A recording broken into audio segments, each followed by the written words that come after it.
Se você clicou nesse vídeo, é porque você quer ficar por dentro da linguagem do cinema. E nesse episódio nós vamos continuar falando sobre criação de roteiro cinematográfico. Mas antes, eu quero te indicar o livro Criação de Curta-Metragem em Vídeo Digital.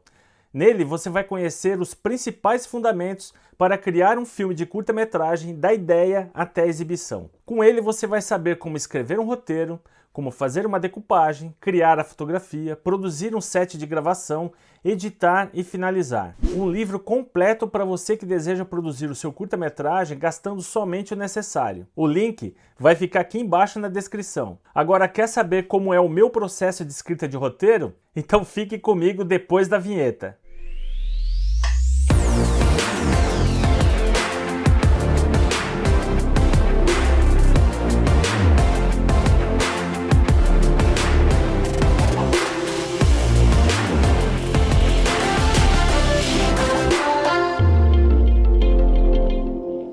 E aí pessoal, tudo bem? Eu sou Alex Moleta e este é o canal Mais Vídeo Mundo. Por Dentro do Cinema é uma série de vídeos que trazemos os fundamentos, técnicas e a linguagem cinematográfica para você que quer aprender mais sobre cinema. Nesse episódio de hoje eu vou apresentar para vocês de uma forma bem resumida como é o meu processo de criação para escrever roteiro de cinema. É bom lembrar que cada roteirista deve criar o seu próprio processo e para fazer isso você precisa conhecer as inúmeras ferramentas, metodologias que já estão estabelecidas ou pelo meio acadêmico ou pela leitura de livros específicos, fazer cursos, oficinas ou conhecer o trabalho de outros roteiristas. Você precisa criar um repertório de técnicas para criar o seu próprio método.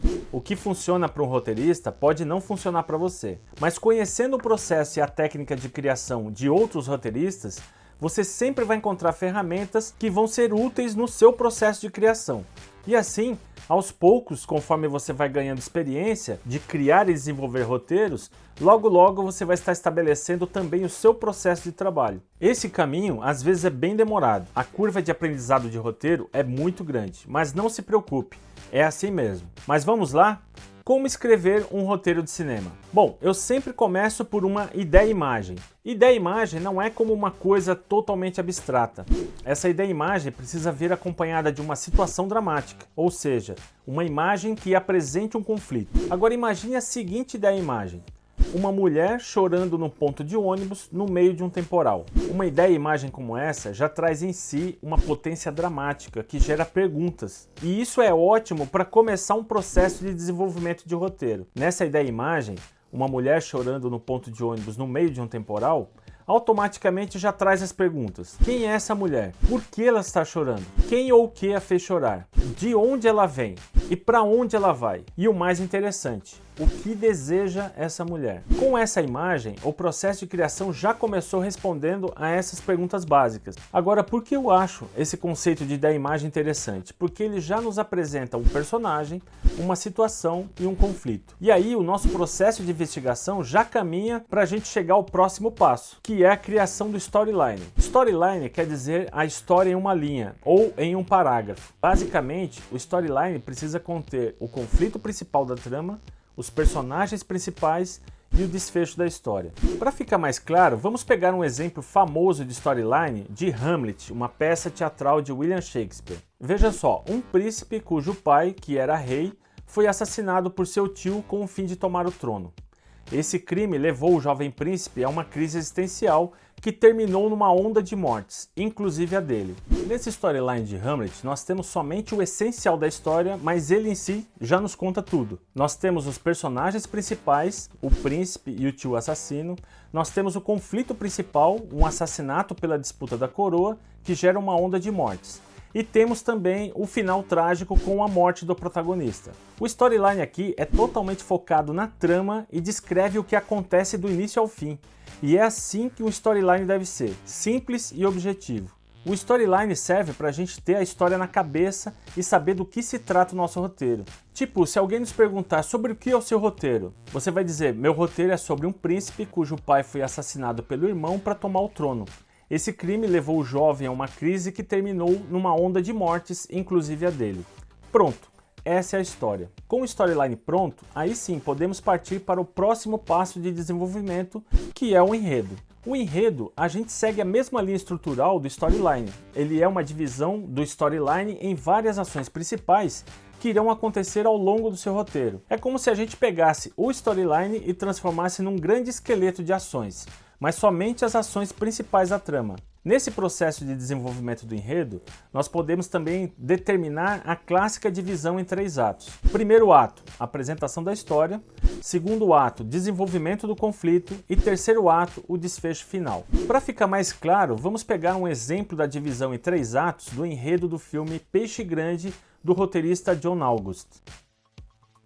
Aqui nós temos uma divisão macro da história em 3 grandes atos. E em cada ato nós temos o enredo com as ações principais da história. Cada ação descrita no enredo pode gerar uma cena ou uma sequência de cenas. Tudo depende da importância da ação no desenvolvimento do roteiro.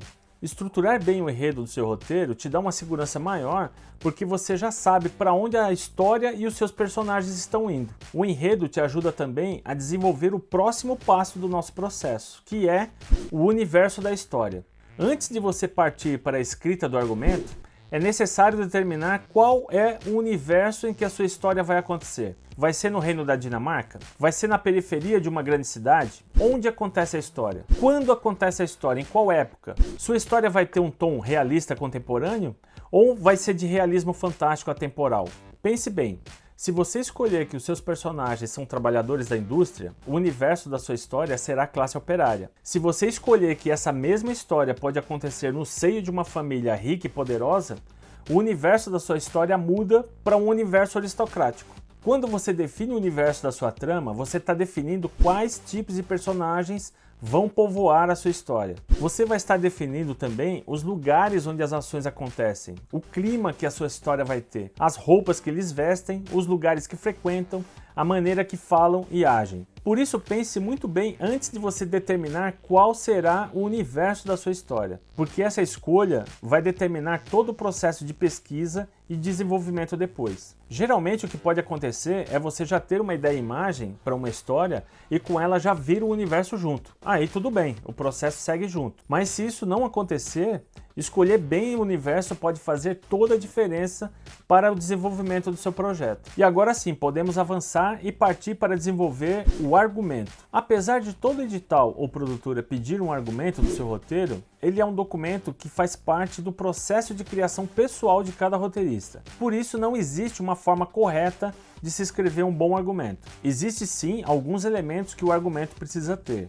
mas a escrita realmente é bem pessoal em termos de estilo e formatação. Um argumento é um texto literário, escrito em prosa, bem parecido com um conto. Ele precisa ser um texto corrido, narrado em tempo presente, como se você estivesse contando a sua história para alguém enquanto ela acontece. O que um argumento realmente precisa ter é um texto excitante, ágil de ler. Sabe daqueles textos que a pessoa não consegue parar de ler ao virar a página? Lembre-se que o argumento também é um documento de venda da sua ideia.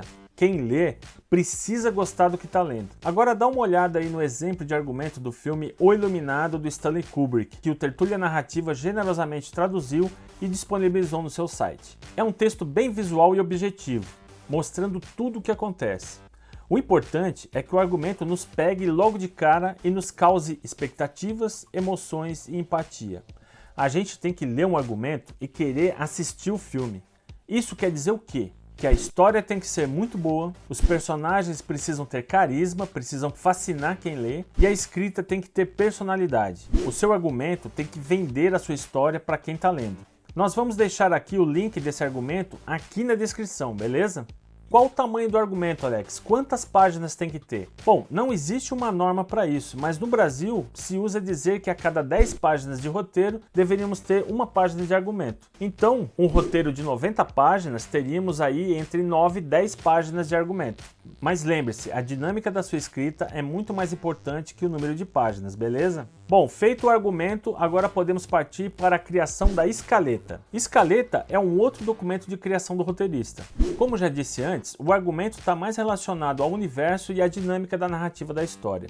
Mas muita coisa que está no argumento às vezes nem entra no roteiro. Algumas coisas são escritas ali para alimentar a imaginação do roteirista. Mas é do argumento que você vai escalar quais serão as cenas que vão fazer parte do roteiro. Assim como o argumento, na escaleta, cada roteirista pode desenvolver a sua de um jeito totalmente diferente. O que as escaletas têm em comum são sempre ter um cabeçalho. Nesse cabeçalho deve constar o número da cena, qual a locação, se essa locação é interna ou externa, qual o tempo da cena, ou seja, se ela é de dia ou de noite, e depois desse cabeçalho vem uma descrição da ação, ou seja, uma descrição de tudo o que acontece na cena. Alguns roteiristas escrevem uma descrição muito detalhada, enquanto outros escrevem só um resumo. O importante você saber é que nessa etapa o roteirista trabalha para estruturar cada cena, para agilizar o seu processo de escrita do roteiro quando a gente estiver no próximo estágio. Veja um exemplo na tela aí. Você pode perder um bom tempo estruturando a escaleta e pensando nas cenas. Mas depois você recupera todo esse tempo quando for escrever o roteiro, porque todas as cenas já estão pensadas e estruturadas. Com a escaleta pronta e bem estruturada, só resta sentar e escrever. E aí você já está preparado para encarar a tela em branco do Celtix, do Final Draft ou qualquer outro software de criação de roteiros. Vamos para a próxima etapa? Roteiro. Finalmente você começou a escrever seu roteiro cinematográfico. Se você fez todo o processo que descrevemos aqui, você já tem bastante conhecimento do universo da história, dos perfis dos personagens e conhece todas as ações e desdobramentos do seu roteiro. Agora, meu amigo, é sentar e escrever, sabendo com tranquilidade que você vai ter uma escaleta para seguir, vai ter o argumento para consultar e o enredo storyline para te guiar nessa longa jornada de criação. Por se tratar de um processo de escrita criativa, também significa que ao escrever você vai criar coisas novas, que vão sugerir ajustes, mudanças e revisão de muita coisa que você já criou. E isso é natural. Pequenas mudanças vão acontecer nesse processo o tempo todo. Conforme você escreve as cenas, cria diálogos e descreve as ações, você passa a conhecer melhor os seus personagens e a sua história. Vamos ver um exemplo de roteiro aqui. Agora você pode mergulhar no universo da sua história e colocar no papel tudo o que você veio imaginando e planejando há semanas ou meses. Descrições mais detalhadas das cenas, ações e reações impactantes, diálogos cortantes e bem mais elaborados. O que você tem que ter em mente é que o roteiro é o resultado final de um longo processo de pesquisa e criação. O legal de você ter uma metodologia de trabalho que funcione é que você pode se divertir muito mais durante o processo de escrita. Você vai ver que todo esse trabalho anterior de investigação, pesquisa, estruturação da sua história vai valer a pena e vai te dar segurança para você escrever o seu roteiro. Se você por acaso não sabe como formatar um roteiro no padrão Mastercine, nosso episódio anterior trouxe uma breve história de como surgiu o roteiro cinematográfico e como você pode formatar o seu roteiro dentro do padrão Mastercine. O link desse vídeo vai ficar aqui no card para você assistir, beleza? Outra questão importante é que a primeira versão do seu roteiro não é o fim do seu trabalho, mas é apenas o início do processo de lapidação e aperfeiçoamento do seu roteiro. Para você ter uma ideia desse processo, no filme Cidade de Deus, dos diretores Fernando Meirelles e Katia Lund, o roteirista Braulio Montalbani escreveu 12 versões do roteiro até ele poder ser filmado. Eu costumo só mostrar meus roteiros a outras pessoas depois da terceira versão e revisão pelo menos. Antes disso, o roteiro ainda não está pronto. E por quê? Geralmente quando a gente escreve a primeira versão, ela vai precisar urgente de uma revisão, porque no calor da criação, o texto acaba sempre ficando com muitos erros de ortografia e até de escrita. Então tome muito cuidado e revise o seu roteiro antes de sair mostrando para as pessoas, beleza? Se vocês quiserem, marque aí nos comentários e podemos fazer um novo vídeo falando somente sobre esse processo de revisão de roteiro. Bom, esse é um resumo do meu processo de criação de roteiros para cinema. E como é o seu? Diz pra gente aí nos comentários. Lembrando, pessoal, que esse vídeo está repleto de resumos e simplificações. Se você realmente quer aprender a escrever roteiro, vai ter que ler muito e praticar muito, mas muito mais. Leia roteiros de filmes, assista filmes desses roteiros e pratique escrevendo. Hoje em dia, há muitos livros sobre o processo de escrita criativa, como esses que vocês estão vendo aí. Bom, espero que vocês tenham gostado desse episódio. Muito obrigado por ter ficado até aqui e nos dê uma força dando um like neste vídeo, compartilhando com os amigos, se inscrevendo no canal e ativando o sininho para receber os próximos vídeos. Isso fortalece muito o conteúdo do canal. É isso, pessoal. Vamos ficando por aqui e nos vemos no próximo Por Dentro do Cinema. Valeu!